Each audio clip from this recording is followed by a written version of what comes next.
Hi friends, అందరికీ happy morning. Welcome to NVM group of companies.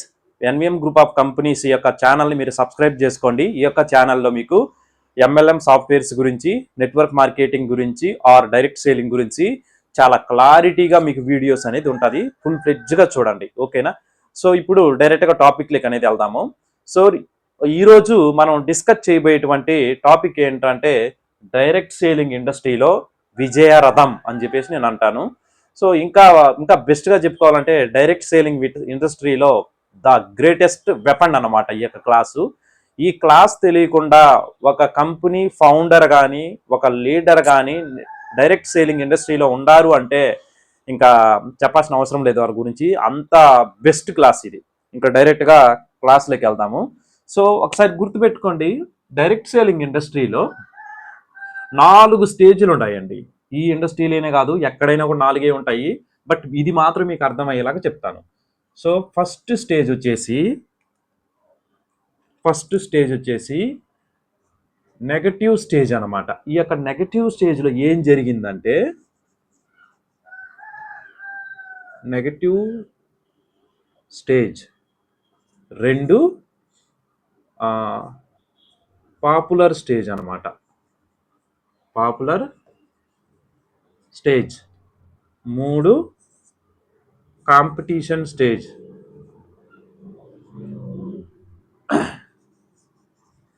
Competition stage తర్వాత normal stage. చాలా గుర్తుపెట్టుకోండి, చాలా ఇంపార్టెంట్ ఇది. మీకు అర్థమైతే చాలు. 4 స్టేజ్లు: negative stage, popular stage, competition stage, normal stage.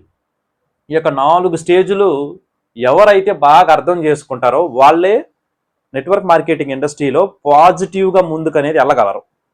చాలా ఇంపార్టెంట్ ఈ క్లాసు, అంత బెస్ట్ క్లాస్ ఇది.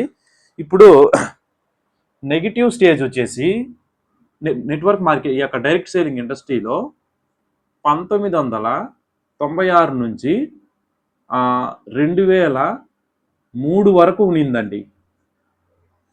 2003 నుంచి 2016 వరకు పాపులర్ స్టేజ్లో ఉన్నింది నాకు తెలిసి.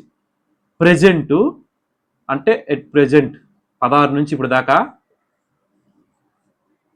కాంపిటీషన్ స్టేజ్లో ఉంది. తర్వాత నార్మల్ స్టేజ్ ఎప్పుడు వస్తుందో తెలియదు, వచ్చినప్పుడు నేనే వీడియో చేస్తాను, ఓకేనా? సో ఏంది ఇది network marketing industry, direct selling industry అంటే స్టేజ్లు చెప్తున్నాడు ఏంటి అని చెప్పేసి అనుకోవద్దండి.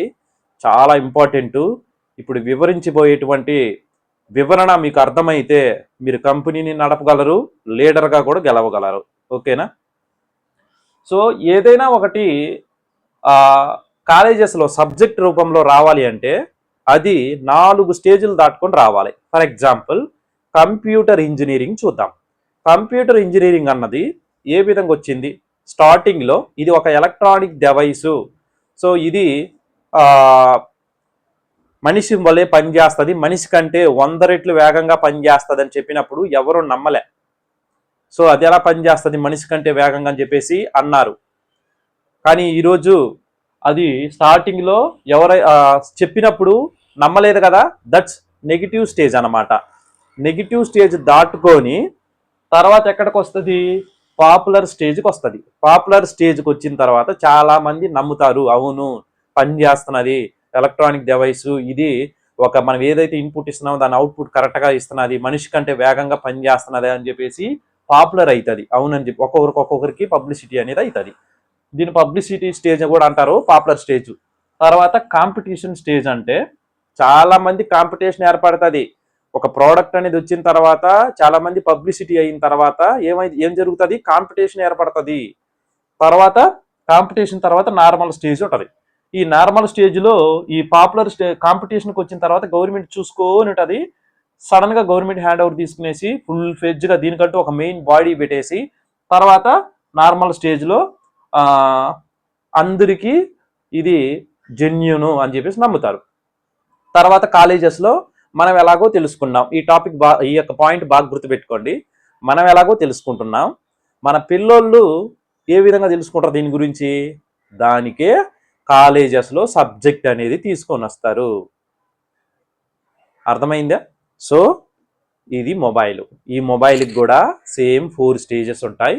దీని స్టార్టింగ్లో ఇది వైబ్రేషన్ తరంగాలను బేస్ చేసుకొని పనిచేస్తుంది. ఎక్కడో ఉన్న పర్సన్కి కూడా ఏడు చేరుకొని ఫోన్ మాట్లాడొచ్చు అంటే దీని గురించి అవగాహన లేని వాళ్ళు ఏమంటారు, నమ్మరు, ఎవరు నిన్ను పిచ్చోడిని చూసినట్టు చూస్తారు.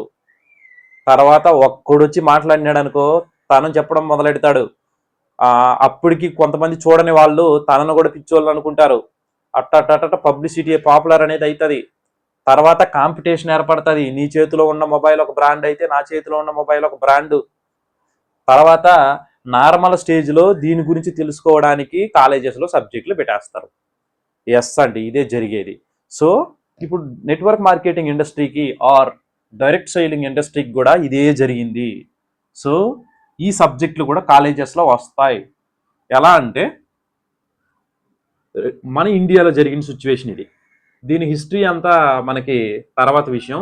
ఇది మెయిన్ టాపిక్, మనకి మెయిన్ విషయం అన్నమాట. ఇప్పుడు నేను చెప్పేది నెగిటివ్ స్టేజ్ అన్నది 1996 నుంచి 2003 వరకు చాలా నెగిటివిటీని ఫేస్ చేసింది. ఇది చాలా మంది నమ్మల. చైన్ సిస్టమ్ అన్నారు, అది అన్నారు, ఇది అన్నారు. సో ఇది అదర్ కంట్రీస్లో రన్ అవ్వడం చూసి చాలా మంది దీన్ని తీసుకొని వచ్చి చాలా మందిని మోసాలు చేసేసినారు. బాగా డబ్బులు దోచుకున్నారు. ఎవ్వరు నమ్మల.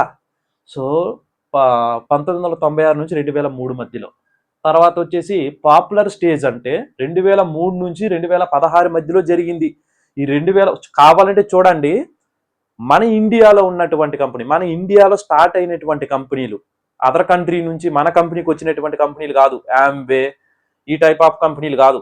మన ఇండియాలో స్టార్ట్ అయినటువంటి బెస్ట్ కంపెనీలన్నీ 2003, 2004 ఈ ప్రాంతాలలో ఎక్కువ స్టార్ట్ అయి ఉంటాయి. ఫర్ ఎగ్జాంపుల్ వెస్టేజు, ఐఎంసి, తర్వాత వచ్చేసి ఒరిఫ్లేము, తర్వాత glaze trading India private limited, తర్వాత వచ్చేసి ఆర్సిఎం, ఈ పెద్ద పెద్ద కంపెనీలు కదా ఇవి. సో ఇవన్నీ ఈ 2003 నుంచి 2016 మధ్యలో స్టార్ట్ అయి ఉంటాయి. ఒకసారి చూసి మీరే తెలుసుకోండి, ఓకేనా? అవి పాపులర్ స్టేజ్లో వచ్చినటువంటి, అంటే ఈ కంపెనీలన్నీ రావడం వలన చాలా వరకు చాలా మంది జనాలు తెలుసుకున్నారు, పాపులర్ అయ్యింది ఈ యొక్క ఇండస్ట్రీ. తర్వాత ఏం జరిగిందంటే ప్రెజెంట్ అయితే కాంపిటీషన్లో ఉందండి. ఎలా చెప్తావు సార్ కాంపిటీషన్లో అంటే? యాసే సాఫ్ట్వేర్ కంపెనీ యొక్క ఫౌండర్గా చెప్తున్నాను. నా సాఫ్ట్వేర్ కంపెనీలో చాలా సాఫ్ట్వేర్లు డెవలప్ చేస్తూ ఉంటాం. అంటే నార్మల్గా సూపర్ మార్కెట్లకు, డిమార్ట్లకి మీకు సాఫ్ట్వేర్ సర్వీస్లో ఒక ప్లే స్టోర్లో యాప్ కావాలన్నా కూడా మేము చేస్తూ ఉంటాము. ఎంఎల్ఎం సాఫ్ట్వేర్స్ కూడా చేస్తాం. నెట్వర్క్ మార్కెటింగ్ సంబంధించినటువంటి సాఫ్ట్వేర్స్ కూడా మేము చేస్తాం. మీలో ఎవరికైనా ఎంఎల్ఎం కంపెనీకి కానీ డైరెక్ట్ మార్కెటింగ్ ఇండస్ట్రీ కంపెనీలో డైరెక్ట్ మార్కెటింగ్ కంపెనీ పెట్టాలనుకుంటే స్క్రీన్ పైన ఉన్న నెంబర్కి కాల్ చేయండి. మేము బెస్ట్ క్వాలిటీ సాఫ్ట్వేర్ అనేది అందిస్తాం. ఓకే, సో మేము చేస్తున్నాం కాబట్టి చెప్తున్నాను. చాలా వరకు కాంపిటీషన్ అనేది ఏర్పడింది. ఎలా చెప్తావు సార్ అంటే, నువ్వు ఒక బెస్ట్ కంపెనీని ఏదైనా స్టార్ట్ చేయవా, ఇప్పుడు కరెక్ట్గా నీ కంపెనీ బాగా డెవలప్ అయ్యి ముందుకు వెళ్తున్నారంటే నీకే తెలియకుండా నీలాంటి ప్లాన్ ఎవడో ఒకటి స్టార్ట్ చేస్తాడు. కాంపిటీషన్ ఎలా ఉండదంటే, ఒక 2 కంపెనీలకి ఏదైనా ఒక కంపెనీ ముందు వెళ్తున్నారంటే దాన్ని పోనీరు, అంటే తొక్కేస్తున్నారు. అంటే తొక్కేస్తున్నారంటే దాన్ని నెగిటివ్గా స్ప్రెడ్ చేస్తారని కాదు, నీలాంటి ప్లాన్ని, నీలాంటి దాన్ని బెస్ట్గా వాళ్ళు కూడా బెస్ట్గా రెడీ చేస్తున్నారు. ఇప్పుడు ఫోన్లలో ఎలా కాంపిటీషన్ వస్తున్నది, ఒక ఫోన్ బాగా రన్ అవుతున్నది అంటే ఇంకొక ఫోన్ కాంపిటీషన్ వస్తున్నది. నోకియా ఫోన్ ఐడియా ఉందా? అది ఇప్పుడు కనిపించడం లేదు. సో ఎక్కువ శాతం ఒకప్పుడు బాగునింది, దాన్ని తొక్కేసిన సామ్సంగ్ అవి ఇవంతా వచ్చి అలాగనే. సో కాంపిటీషన్ నెట్వర్క్ మార్కెటింగ్ ఇండస్ట్రీలో కూడా ఇప్పుడు కాంపిటీషన్ స్టేజ్లో ఉంది. ఒక కంపెనీ బాగా డెవలప్ అవుతున్నదంటే చాలా కంపెనీలు పుట్టుకొని వస్తున్నాయి. టీ తాగేటువంటి వాళ్ళు కూడా, టీ షాప్ పెట్టుకున్న వాళ్ళు కూడా ఒక ప్లాన్ అనేది రెడీ చేస్తున్నారు. ఒక టీ 10 రూపాయలు, లెఫ్ట్ రైట్ మ్యాచ్ అయితే ఇంత డబ్బులు అని చెప్పేసి మన దగ్గర సాఫ్ట్వేర్ కూడా తీసుకుంటున్నారు. డ్రెస్సులు పెట్టిన గోల్డ్ అమ్ముతారు కదా, గోల్డ్ షాపులు, ఈ యొక్క షాపులు కానీ, మళ్ళీ ఎలక్ట్రానిక్ బైక్స్ కానీ, రకరకాల వాళ్ళు షాపులలో బట్టలు పెట్టి అమ్మే వాళ్ళు కానీ చాలా మంది నెట్వర్క్ మార్కెటింగ్ ఇండస్ట్రీకి ప్రెజెంట్ వస్తున్నారు. కాంపిటీషన్ లెక్క వచ్చింది. నెక్స్ట్ ఏంటంటే నార్మల్ స్టేజ్లో ఏం జరుగుతుంది సార్ అంటే, ఎస్ 100% ఇది మీకు చాలా చాలా ఇంపార్టెంట్. నార్మల్ స్టేజ్లో మనం ఎలాగో తెలుసుకున్నాం. సో దీనిలో వర్క్ చేసేటువంటి లీడర్స్కి టీంని ఎలా బిల్డ్ చేయాలి, ఒక ప్రోడక్ట్ ప్రైజ్ ఎలా ఉండాలి, ఒక కంపెనీని ఎలా నడపాలి, కంపెనీని నడిపేటప్పుడు ఎంత ప్రైజ్ ఉండాలి, బీవీస్ ఎట్లా పెట్టాలి అని చెప్పేసి ఒక అవగాహన ఉంటుంది. ఇందులో డైరెక్ట్ సేలింగ్ ఇండస్ట్రీలో నెట్వర్క్ మార్కెటింగ్ ప్లాన్ పెట్టాలంటే మీకు 4 ప్లాన్లు చాలా important. Binary plan, unilevel plan, unilevel ప్లాన్నే యూనిలెవెల్ ప్లాను, తర్వాత వచ్చేసి జనరేషన్ ప్లాను, తర్వాత వచ్చేసి యూనిలెవెల్ ప్లాన్ అన్న జనరేషన్ ప్లాన్ అన్న రెండు ఒకేలాగా ఉంటాయి, బట్ కొద్దిగా డిఫరెన్స్ కూడా చెప్పేస్తాను దానికి నేను. తర్వాత మ్యాట్రిక్ ప్లాను. ఇవి 4 ప్లాన్లు మాత్రం చాలా చాలా బెస్ట్ ప్లాన్లు అని చెప్పేసి చెప్పుకోవచ్చు. రిమైనింగ్ అంతా ROI ప్లాన్లు అవి ఇవి అంతా ఫేక్ కాన్సెప్ట్లు. యాజ్ ఏ నెట్వర్క్ మార్కెటింగ్ యొక్క సబ్జెక్ట్ ప్రకారంగా 4 ప్లాన్లు జెన్యున్గా ఉంటాయి. అవేంటంటే first binary plan, unilevel plan, unilevel plan or generation plan. ఇక్కడ కొద్ది కన్ఫ్యూజన్ ఏర్పడుతుంది. నేనైతే లెవెల్ ప్లాన్ అని కూడా చెప్తారు. సో సబ్జెక్ట్ ప్రకారంగా అయితే యూనిలెవెల్ ప్లాన్ అని చెప్పేసి అంటారు. తర్వాత యూనిలెవెల్ ప్లాన్నే జనరేషన్ ప్లాన్గా కూడా కన్వర్ట్ చేస్తారు. అది ఎలాగనో చెప్తాను. తర్వాత మ్యాట్రిక్ ప్లాన్. 4 ప్లాన్లు ఉంటాయి. సో అవి ఎలా ఉంటాయి, ఈ ప్లాన్స్ ఎలా ఉంటాయి, ఇందులో ఎంత క్యాలిక్యులేషన్ అనేది ఇవ్వాలా, బీవీ అనేది ఎలా పెట్టాలా, ఈ 4 ప్లాన్లు ఎలా ఉంటాయి, సో డిఫరెన్స్ ఏంటి అని చెప్పేసి ఒక కంపెనీలో ప్రోడక్ట్ ప్రైస్ ఎంత ఉన్నదంటే ఎంత ఇన్కమ్ షేర్ చేస్తారు, ఇంత ఇన్కమ్ షేర్ చేస్తున్నప్పుడు ఎన్ని డెప్తులకి ఎంత ఇన్కమ్ వస్తుందని చెప్పేసి ఒక క్యాలిక్యులేషన్ పార్ట్ అనేది వేసుకోవాల్సి వస్తుంది. ఇవన్నీ ఒక అవగాహన కోసము కాలేజెస్లో సబ్జెక్టులు అనేది వస్తాయి. ఇందులో నెట్వర్క్ మార్కెటింగ్ అంటే ఏంది, ఇది ఎలా బిల్డ్ అవుతుంది, టీంని ఎలా తీసుకొని వస్తుంది, సో మంచి కంపెనీకి చెడు కంపెనీకి డిఫరెంట్ ఏంది, ప్రోడక్ట్ అనేది ఏ విధంగా ఉండాలా, ప్రోడక్ట్ TPP అనేది ఏ విధంగా ఉండాలి, TPP means product promotion plan. So ఇవి ఏ విధంగా ఉండాలని చెప్పేసి నీట్గా వివరించాల్సి వస్తుంది. వీటికన్నిటి కాలేజెస్లో సబ్జెక్టులు అనేది వస్తాయి. ఏంది నువ్వు చెప్తే వస్తాయి కాలేజీలో సబ్జెక్టులు అంటే, అవునండి, ఆల్రెడీ చూడండి అదర్ కంట్రీస్లో నెట్వర్క్ మార్కెటింగ్ ఇండస్ట్రీ, నెట్వర్క్ మార్కెటింగ్లో సబ్జెక్ట్లో PhD చేసిన వాళ్ళు కూడా ఉన్నారు. లేరంటారా? ఉన్నారు. కొట్టి చూడండి, గూగుల్ కానీ డైరెక్ట్గా వెళ్ళి కూడా చూడండి.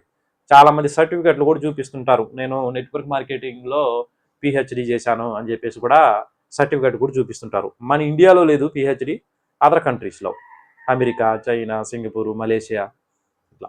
ఓకేనా? సో దీని గురించి ఇప్పుడు ఒక క్లారిటీ వచ్చింది కదా మీకు. సో దీన్ని మీరు ఈ యొక్క పాయింట్స్ రాసుకొని మీ యొక్క టీంలో కానీ లేదంటే మీరు మీ యొక్క కంపెనీలో కానీ ఒక టీంకి ఒక మంచి సబ్జెక్ట్ అందించేలాగా అందించండి. ఇండస్ట్రీ పట్ల మంచి అవగాహన అనేది వస్తుంది. ఇంకోటి రిక్వెస్ట్ ఏంటంటే ఫేక్ కాన్సెప్ట్లు, ROI ప్లాన్లు ఇవి మాత్రం ఎలాంటి అవగాహన లేకుండా కంపెనీలు అయితే స్టార్ట్ చేయకండి, లీడర్గా కూడా ఉండకండి. సో కంపెనీ స్టార్ట్ చేయాలంటే మాత్రం నేను మంచి సాఫ్ట్వేర్ అనేది డెవలప్ చేసి ఇస్తాను మా కంపెనీ నుంచే. స్క్రీన్ పైన ఉన్న నంబర్కి కాల్ చేస్తే సపోర్ట్ అనేది ఇస్తాను. Okay, so all the best friends.